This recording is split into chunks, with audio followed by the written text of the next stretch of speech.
முதலமைச்சரின் பட்டியலை பார்க்கிறேன். தமிழ்நாட்டிற்கு கிடைத்திருக்கிற முதலமைச்சர் தான் இன்றைய முதலமைச்சராக இருக்கக்கூடிய இந்த ஆட்சியில் தான் எனக்கு தெரிந்த தமிழ்நாட்டில் அறிவு புரட்சி என்று ஒன்று நடந்து கொண்டிருக்கிறது. நான் மீண்டும் சொல்கிறேன், நான் எந்த அரசியல் கட்சியும் சார்ந்தவர் கிடையாது. கல்வி ஒன்றுதான் இந்த நாட்டினுடைய திறவுகோலாக இருக்க முடியும். தமிழ் சினிமாவில் எந்த பாடலிலும் ஒரு பாடலாசிரியருடைய பெயர் இடையிலே சொல்லப்பட்டதே கிடையாது. வெள்ளந்தி, இந்த ஆள் ரொம்ப வெள்ளந்தியா, அவனுக்கு நல்லது கெட்டது தெரியாது. இவன் உயர்ந்தவன் தாழ்ந்தவன் கிடையாது.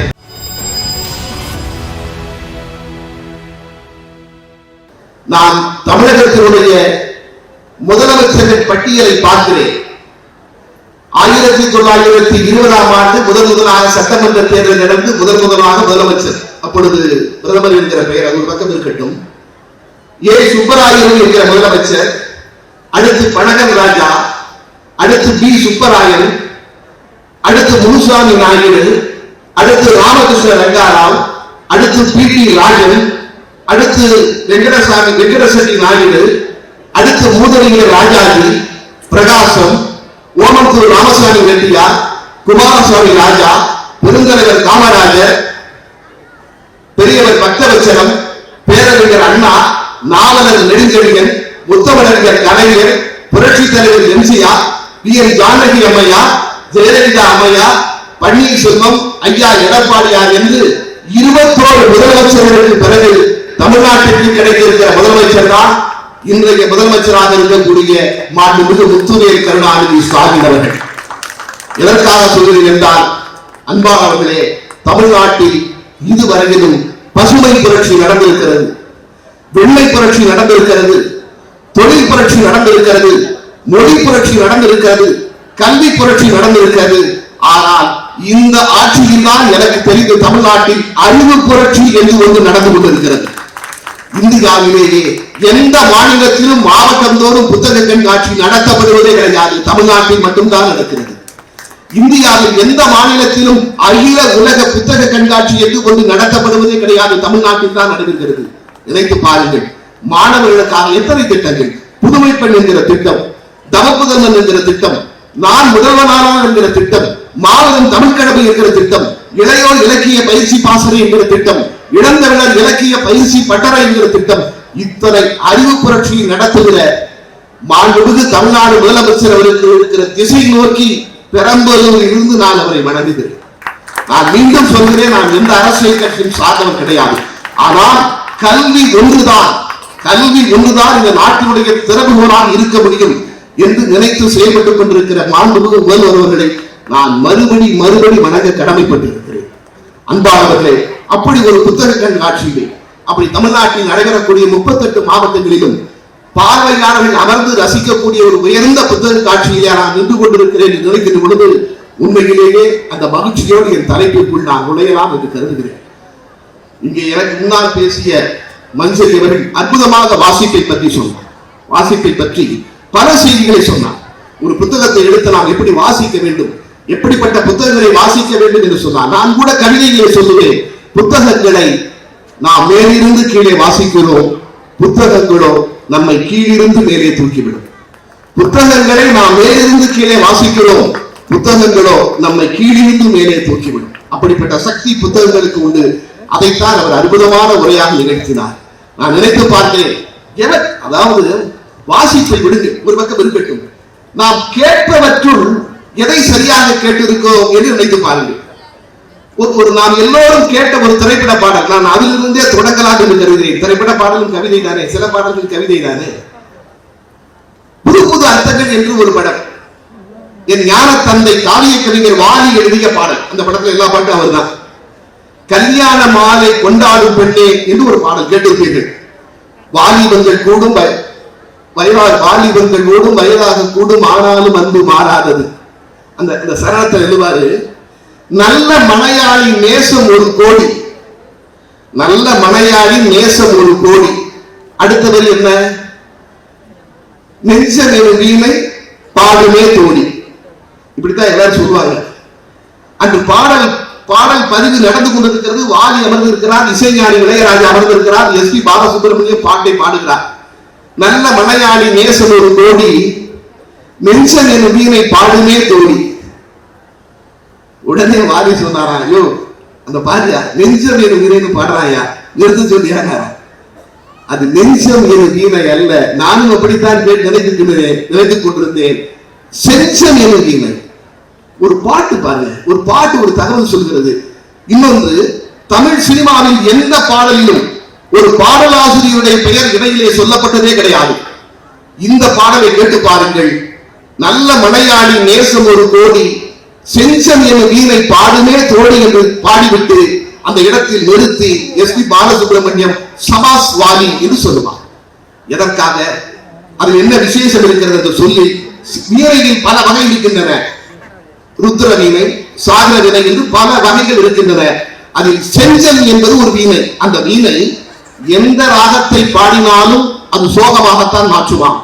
ஆனால் கர்நாடக சங்கீதத்தில் சோகமான ராகமாக இருக்கிற தோடி ராகத்தை அதில் வாசித்தால் அது மகிழ்ச்சியாக மாற்றி கொடுக்குவான்.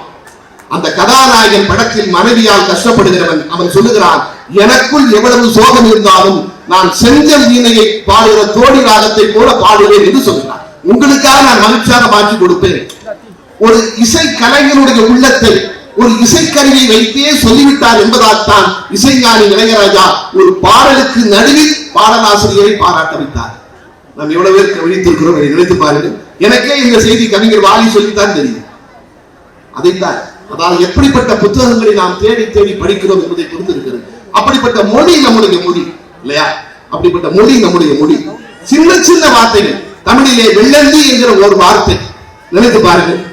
வெள்ளந்தி என்றால் என்ன பொருள்? எத்தனை பேர் சிந்தித்திருக்கிறோம்? வெள்ளந்தி, இந்த ஆள் ரொம்ப வெள்ளந்தியா, அவனுக்கு நல்லது கெட்டது தெரியாது. யாருக்கு எது நல்லது எது கெட்டது தெரியாது. எவன் உயர்ந்தவன் தாழ்ந்தவன் கிடையாது. எல்லாரையும் ஒரே மாதிரிதான் நினைப்பான். அவன் ஒரு வெள்ளந்தி. வெள்ளமும் தீயும். வெள்ளம் வருகிறது, நல்லவன் எவன் கெட்டவன் எவன் என்று பார்த்து அதை மூழ்கடிப்பதில்லை, எல்லோரையும் மூழ்கடித்துவிடும். தீ பற்றி எரிகிறது, நல்லவன் எவன் கெட்டவன் என்று தீ பார்ப்பதில்லை, எல்லோரையும் அழித்துவிடும். எல்லோருக்கும் ஒரே ட்ரீட்மெண்ட் தான். அதனால் தான் அது இரண்டையும் இணைத்து வெள்ளந்தி என்ற வார்த்தையை கவனி வைத்தார்கள் என்று சொல்கிறார்கள். நினைத்து பாருங்கள். சின்ன சின்ன விஷயம். நான் ஒரு எடுத்து சொல்கிறேன் அன்பானவர்களே. இங்கே கற்றறிஞர்கள், அதிலும் கல்லூரி மாணவர்கள், என்ன அற்புதமான நடனம். உண்மையிலேயே ரவிவர்மாவின் ஓவியங்கள் சுவரில் ஆடித்தான் நான் பார்த்திருக்கிறேன். இன்றுதான் மேடையில் ஆடி பார்த்தேன். கடலட்சுமி சீனிவாசன் கல்லூரி உண்மையிலேயே ஓவிய கல்லூரியோ என்ற சந்தேகம் எனக்கு வந்தது. அற்புதமான நடனம், அருமையாக ஆடினார்கள். நிறைய மாணவர்கள் அமர்ந்திருக்கிறீர்கள். எழுத்து தமிழிலே ஆட்சி சூடி படித்திருக்கிறோம் இல்லையா? அதிலே ஞாவிற்கு ஞப்போர் வளை என்று வருகிறது இல்லையா? கட்டுணர்ந்து சொல்லே காவுக்கு, அப்புறம் ஞாவுக்கு ஞப்போர் வளை. அந்த ஞப்போர் வளை என்றால் என்ன பொருள்? ஞா வளைவது மாதிரி வளைய வேண்டும் என்றுதான் எனக்கு சொல்லி தந்திருக்கிறார்கள். ஆனால் மஞ்சரி அவர்கள் சொன்னதை போல நான் ஒரு புத்தகத்தை எடுத்து வாசிக்கிறேன். ரா செல்வகணபதி எழுதிய விடை தேடும் வினாக்கள் என்கிற புத்தகம். அந்த புத்தகம் தான் அந்த ஞப்போர் வளை என்பதற்கு பொருள் சொல்கிறது. என்ன பொருள்? ஞா இருக்கிறது இல்லையா? காஞா சாஞா டானா தானா பாமா உயிரை எழுத்து இருக்கிறது. அதுல இந்த ஞா இருக்கிறது பாருங்கள். அந்த ஞாவிற்கு மட்டும் அதே சமயம் கடைசி எழுத்தாக இருக்கக்கூடிய மெய் எழுத்தாக இருக்கக்கூடிய இங்கன்னா இந்த ரெண்டுக்கு மட்டும்தான் வார்த்தைகள் தமிழில் இருக்கின்றன.